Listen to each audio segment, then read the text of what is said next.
Kelsey, if you don't mind, I'm going to actually answer Amir's first because he's still on the spacing. If the space that conforms to the teeth causes a decrease in the space between the minor connectors. The minor teeth causes decrease in the space. Actually, maybe that's not clear about.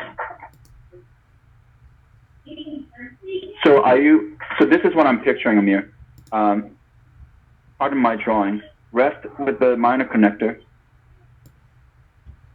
And what is the ideal space we want between two minor connectors, Amir? No one else answer? I put you on the spot. Great. Yeah, so 5 millimeters. Just imagine a tooth like this. And let's say, and again, this is, I don't think that reflects any real position. And are you saying what if this space becomes less than 5?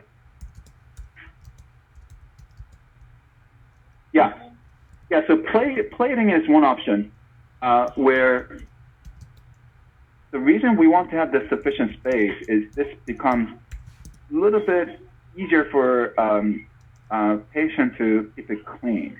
So when this is tight, maybe it's 2 millimeters, 1 millimeter, the tighter space tends to trap a little bit better, make it difficult for the patient to clean. Even though you say remove the whole prosthesis, they should be able to clean it well. It's not very different from if anyone has a diastema in their teeth, in their mouth, if it's about 2 millimeters or more at the least, you'll find that it's just a nice natural flushway.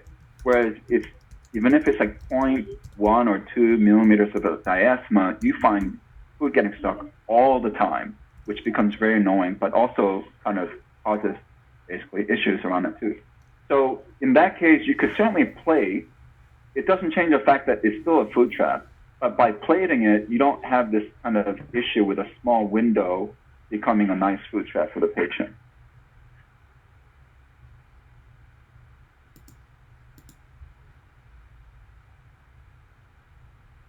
So let's go to that question. Thanks for your patience, Kelsey. Do all indirect retainers need to be on the medial surface? In a lot of examples, they are medial rather than distal. Kelsey, are you still there? Okay, great. So this is one item that I didn't go over, I don't think, one concept. The concept of indirect retention. And I'm pretty certain this will be on the exam, the idea of indirect retainer. Direct retainer obviously is something like a class that engages the tooth. Indirect retention, Kelsey, do you know the definition of indirect retention? Again, I put you on the spot.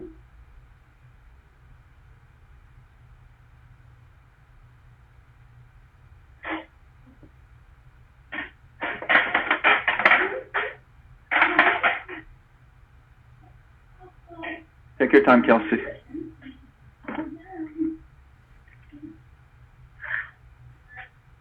Retention that is on the opposite side of the fulcrum line from, yeah, basically. So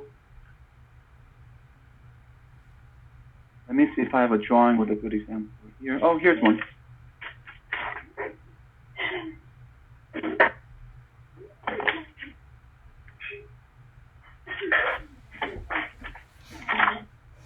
Short answer, no.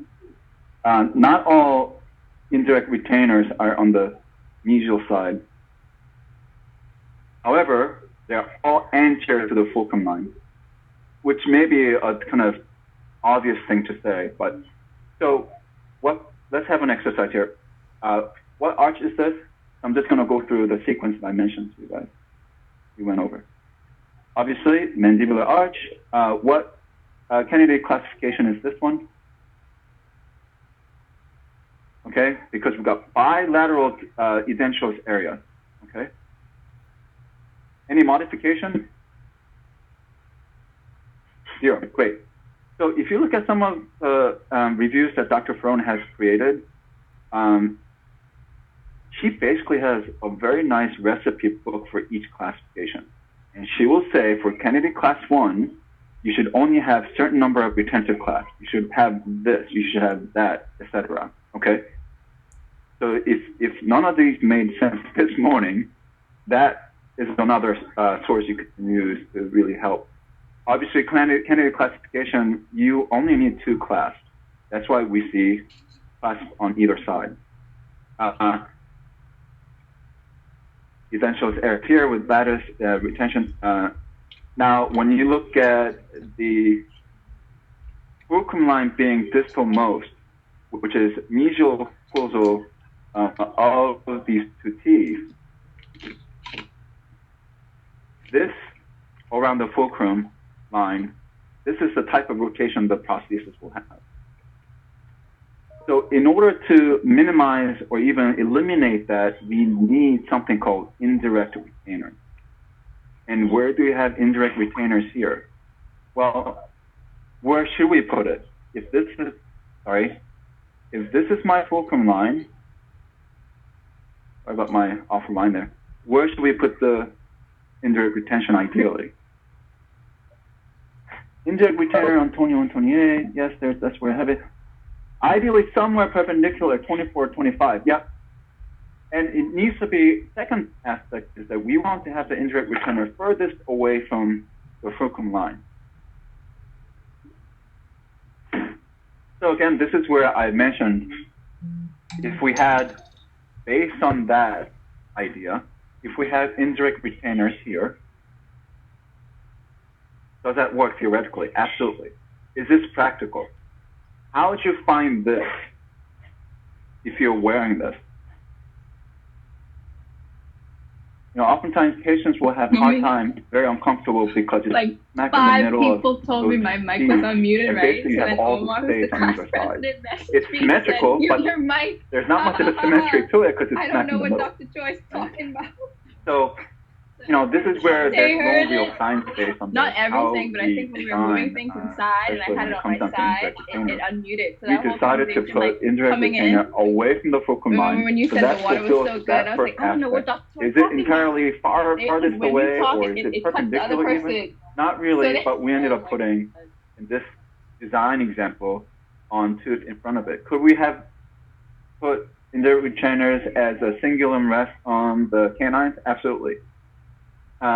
Could we have turned this into a lingual plate where instead of having a lingual bar here, we have a lingual plate away from the depth of the floor of the mouth? Now, every lingual plate is required to have a rest on either end of the plate. Nice drawing there, right? So if my lingual plate is going to be covering all the anterior teeth, it should have either cingulum rest or MO rest at the end of that lingual plate, okay? So it's gonna look kind of like that. That allows the prosthesis to prevents it from rotating. But if you don't have the rest on distal end of the lingual plate on both sides, it's actually going to rotate. And we talked about how it may actually put adverse force on those anterior teeth that are already labially inclined. But going back to the indirect retainer idea, this is potentially a practical solution to having to put something that is ideal in relationship to the fulcrum line. And again, here you can have a couple different answers. MO rest on 21 and 28 is a possibility. Cingulum rest on the canine is a possibility. The other practical consideration is if you ever look at the lingual side of these anterior 4 incisor teeth, they don't have a lot of tooth structure, not a lot of enamel. So the moment you try to remove some of the tooth structure on those 4 teeth, you're already in dentin. That leads to sensitivity sometimes. The canine teeth are much larger teeth. They have a lot more bulk tooth structure-wise, so you can actually put rest there. Same thing with the molars, okay? So I'm not sure what I've missed so far. Oh gosh, Blair, what's happening? Are you sure it's not Karen? OMG, yo, this is embarrassing. Recounting benchmark.